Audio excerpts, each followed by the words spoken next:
We all remember how horrific the launch of Cyberpunk 2077 was. Even as one of the few people that had a good time with the game, I can recognize that the flack the game received was deserved tenfold. The state the game was in, at least on last-gen consoles, was unacceptable and should never be forgotten. And it mostly hasn't been. To this day, despite the many improvements CD Projekt Red has made to the game, a large majority of players will always remember Cyberpunk simply as the game that could have been. So, with the recent release of Phantom Liberty and the final update to the game, hopefully, I've decided to delve into the entire journey of Cyberpunk 2077. From its announcement, the marketing, its release, the fan reception, I probably shouldn't say fan, the many updates it's been through, and now its final release state, to basically find out if this game has finally become what we were all promised from the start. But, to get there, we'll have to start from the very beginning. With the release of No, I'm just kidding. All the way back in 2012, which is over 10 years ago, yes, feel very old because you are. At the CD Projekt Red Summer Conference, Cyberpunk was announced with a simple trailer showing off the name alongside the information that Mike Pondsmith himself would actually be involved in the process. And in case you're not a nerd, Mike Pondsmith is the creator of the original Cyberpunk tabletop game. He literally created this genre. This was huge, and this was the first time he actually trusted a game developer with his IP. Of course, just a simple name drop from a company wouldn't keep the hype up for too long, so in 2013, cdpr dropped what is now one of the most infamous game trailers of all time. Obviously, the trailer didn't mean too much at the time, but it looked cool, and it was nice to hear that the people behind Witcher 2 were officially starting pre-development, but the true hype wouldn't begin until 2015, when cdpr released arguably the biggest RPG ever, which was The Witcher 3. Nobody could have predicted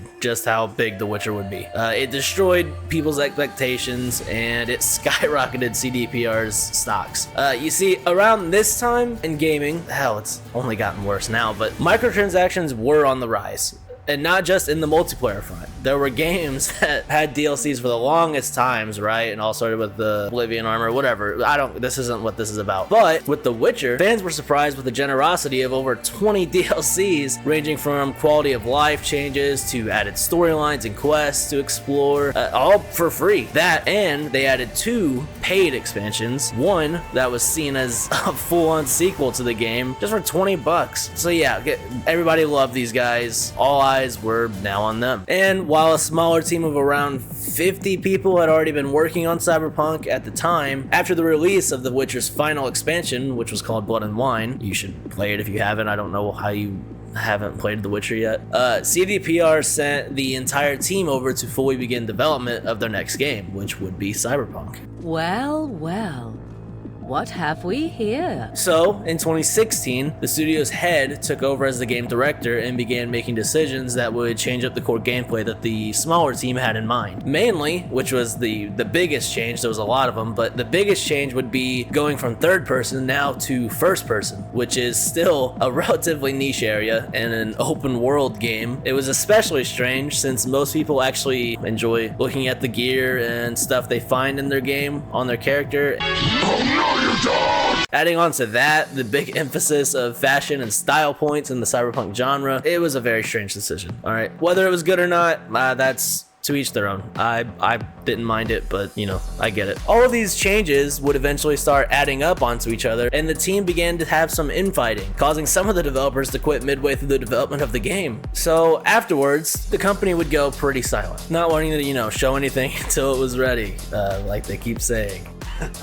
Leaving the public only with a few key insights on the game's direction. It would be a single-player story, you would be able to customize your character, and the game would follow the same route as The Witcher with the same amount of free DLCs later on, and then 2 story expansions. You know, great, easy layup. Too bad the shooter missed whenever those ex-employee reviews showed up. While people liked the people they worked with, the company had pretty bad upper management, and they didn't pay them much, and also they said it was pretty hard to get a promotion. So, being good guys that they were, CDPR put out a statement saying, "I've had enough of your disingenuous assertions. But the game's coming," which is all that really mattered, and people let it go. What are you gonna do? What people wouldn't let go was when it was announced in 2017 that Cyberpunk would have a multiplayer component.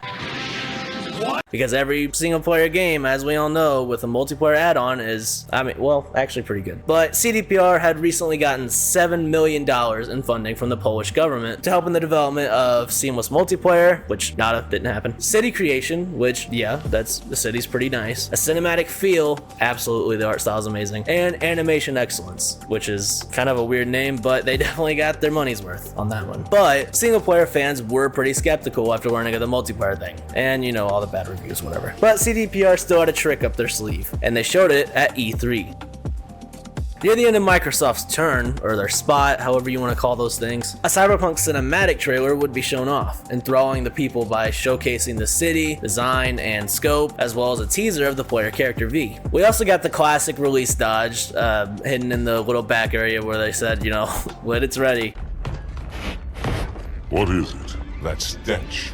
I've smelled it before. And we all know when a developer says that we should be prepared for an apology JPEG after the release. They then followed all this with a 48-minute gameplay demo. Dear Lord, this promised the world. A seamless transition from first-person gameplay to third-person cutscenes, great shooting mechanics and wall running, destructive environments, an open-world city with a day and night cycle and all the NPCs having their own lifestyles and choices, kind of like Red Dead Redemption 2's, the opportunity for V to have a one-night stand with any of these NPCs. Don't make a girl a promise.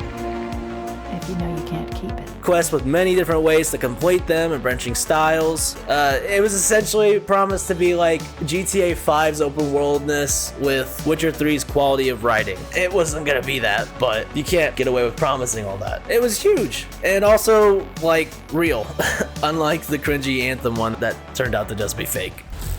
Have you been in there yet? I haven't. We should do that later with Kim. Could use the XP. Hello, treasure. And the hype was only just starting. In 2019, at the very next E3, we got a story trailer that spoils a major unchangeable in-game death for a character for some reason. I don't know why they would show that. But we also got the coolest news. Wake the fuck up, samurai. We have a city to burn. Is really going to be breathtaking. You're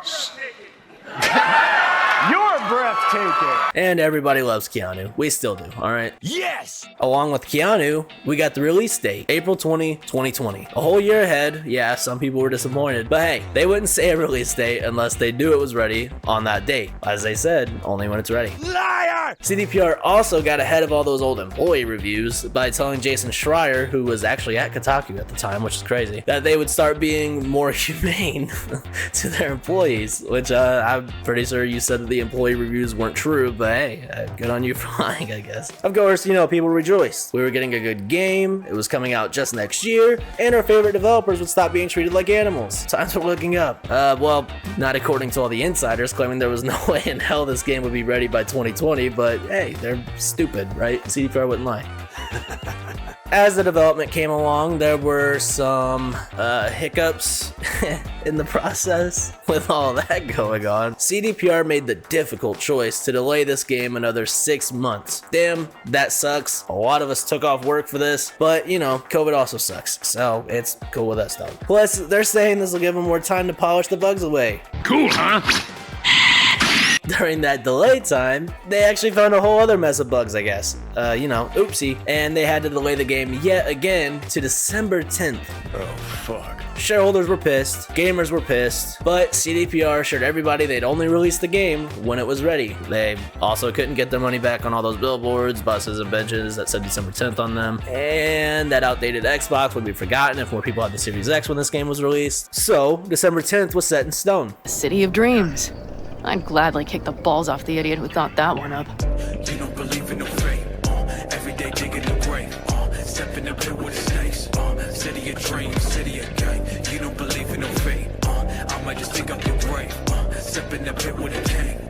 City of dreams, city of gang, gang, gang, gang, gang. City of dreams, live in your grave. You live in your grave. City of dreams, city of gang, gang, gang, gang, gang. City of dreams, live in your grave. You live in your grave.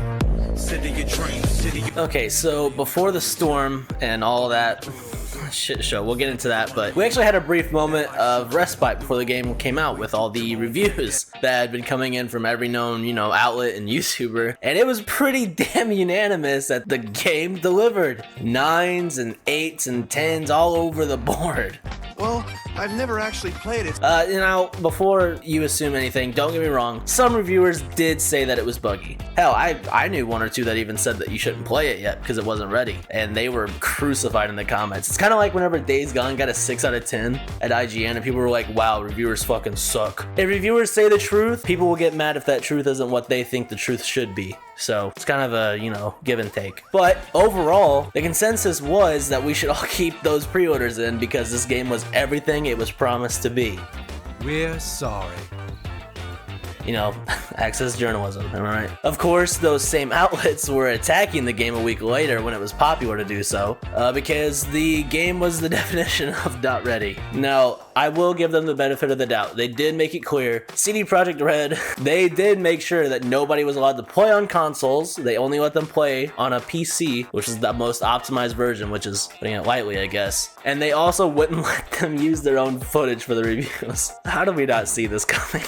It's one of those places where expectations and reality collide, resulting in a heap of disappointment. Anyways, I want to preface before we get into this. Again, I like the game. I do. I did then and I still do. I will always defend it against those that complain about the writing, the tone, or the characters. Those all very much delivered what I had expected from the company. Anyways, after I bought the game, I did the same thing I did whenever I bought The Witcher 3 and loved it so much. I went and bought a second copy for my PS4. I like the hard copies and owning physical stuff if I like it that much. Again, I never intended to play it on the console, but when I saw the complaints, I was like, nah, there's no way. They're just riding the hate train. So I went and checked it out myself, and they were not lying. I couldn't play past the Corpo intro because of how nauseous I was from the motion blur and frame rate issues and bugs immediately. You console warriors, you have my respect. So, while I like the game, we need to call this out, okay? It has to be done. Just remember that when Cyberpunk launches, it will be compatible with both current and next-gen consoles. So that was a fucking lie. So yeah, the game was unplayable in its current state. It was an inexcusable mess. At least on the consoles, it was a straight-up scam, and one of the first times I actually recall seeing a game have to issue so many refunds that the digital storefront actually removed it entirely. And bugs weren't the only issue. The amount of cut features just to make this launch possible at this time was crazy. There was no vehicular combat, there was no car chases in general, no third-person cutscenes, no player customization after the intro, no apartment decoration, no dynamic weather systems, no wall running. The super in-depth character creator that we saw in 2018, that was completely scrapped down to 3 life paths that were about 30 minutes long and hardly affected anything in the story. Basically, Dragon Age Origins is the only game that's pulled it off to this day. The game's city, while it was visually very stunning, it felt very lifeless with the amount of bugs and horrible AI once you actually looked at it.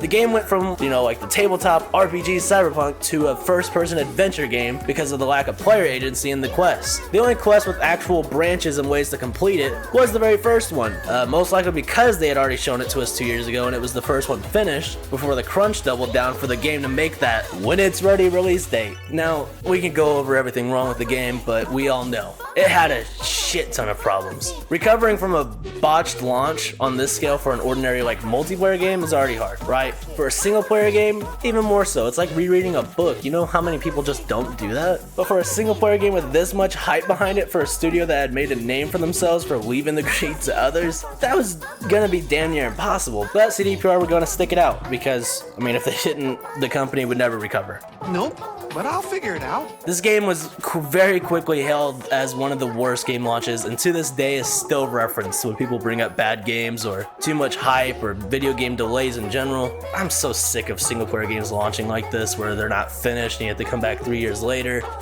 But that's another video. So here we are, and following the launch and all those issues, CDPR began to issue their apologies. Myself and the board are the final decision makers, and it was our call to release the game. Believe me, we never ever intended for anything like this to happen. You're just a slave, a pawn with no free will of its own, is that it? They began their refunds, and more importantly, they handled the lawsuits that had been thrown at them for not the performance, but blatantly lying to their shareholders about what the game was like in general. Now, I don't know much about legal stuff, but apparently the lawsuit was settled out of court for like $2 million, which sounds like a lot for someone like me, but for like the CEO of like cdpr, that's, I don't know, what, probably had it in his pocket, you know? So everyone began to move on with the next game and the smoke began to settle. So cdpr began their work to patch the game to a playable state on consoles while making general bug fixes across the platforms. So a few come in, they clean up a bit, but it's nothing major. And just whenever they get the big boy patch 1.2 ready, which was the patch that was going to fix the way police functions, they were going to fix the driving, 2 major complaints at launch, right? As well as like hundreds of other bug fixes and performance enhancements. It's fucked up. The company got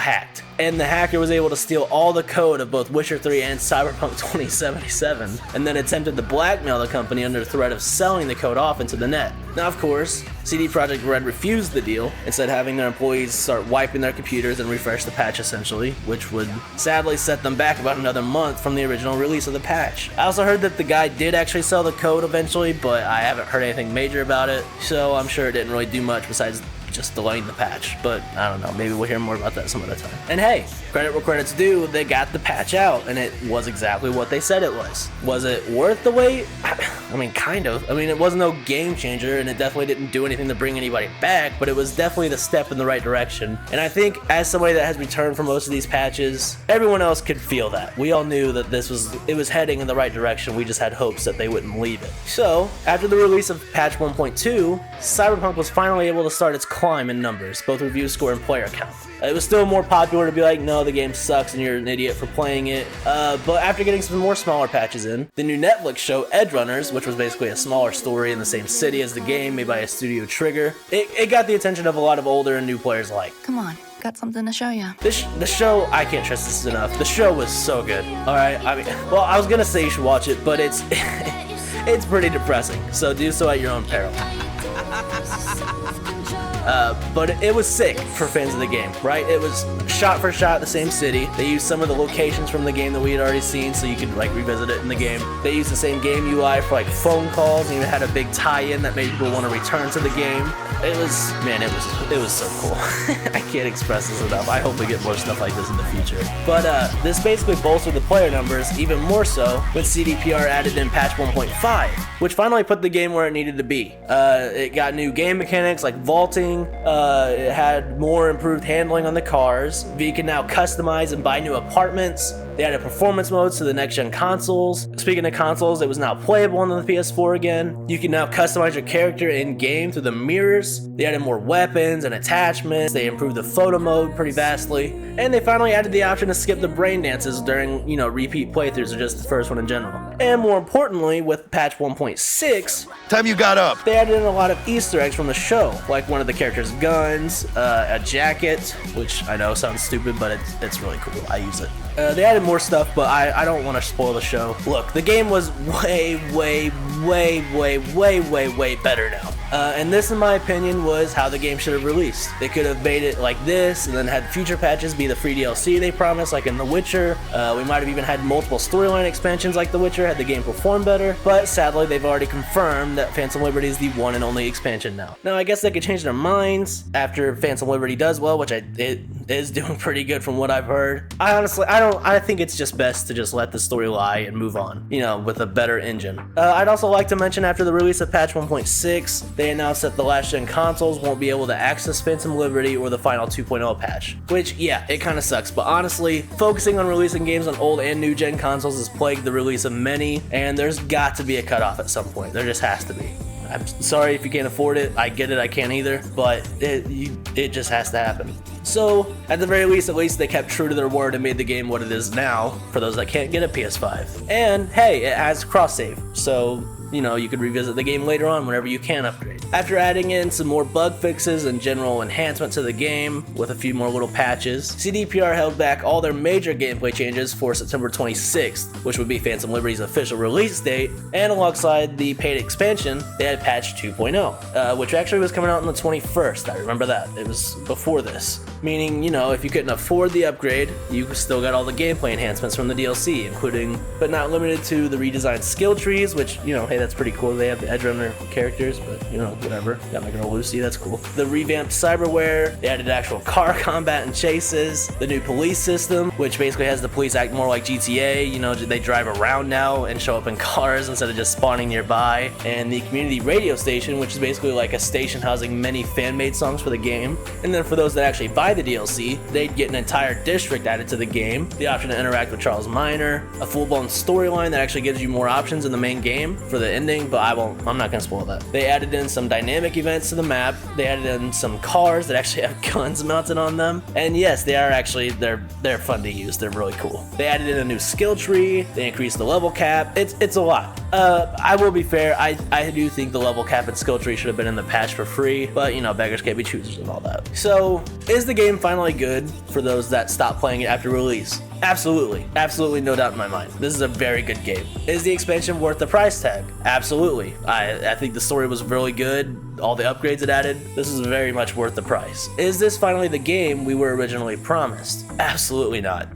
I love the game, but it's not. The 2018 demo still makes me upset that we didn't get that version of the game. It had a more in-depth character creator, third-person cutscenes, the one-night stands. What I think of you now matters not at all. The shot of V's apartment alone is proof of that. You know, they still never added more Cyberpunk-esque things like a metro system, flying cars, the branching dialogue, NPC lifestyles. But with everything they've added since the release, I can easily say that anybody looking at this game, this is one of the greatest games on the market, and always will be. The dev team behind this game all deserve the raise and a long break, because what they've done here is incredible. Now, look, I can't tell you how to feel about CDPR going forward after what they tried to do with the game at the beginning. Whether or not they deserve your trust or money again, that's for you to decide. While I'll always be a fan of this company's writing style, because I do believe that they delivered tenfold on that front, they still have a lot to prove. And I'd like to believe that they've learned their lesson here. And it's also such a damn shame that the talent behind this team didn't get to release the game like this. But that's modern gaming. That's another video, alright? So just... well, no, I'm not going to tell you not to pre-order because you do whatever you want with your money. But I will implore you to just do some research beforehand. Alright, that's pretty much everything you should ever need to know about Cyberpunk's journey. And, you know, at the very least, I hope you enjoyed the video. If you know, liked the video, that'd be cool if you left a like. That helps me. If you're interested in the kind of stuff I do, you can subscribe so you get more of these videos in the future to watch. I guess that's it. So, see you later.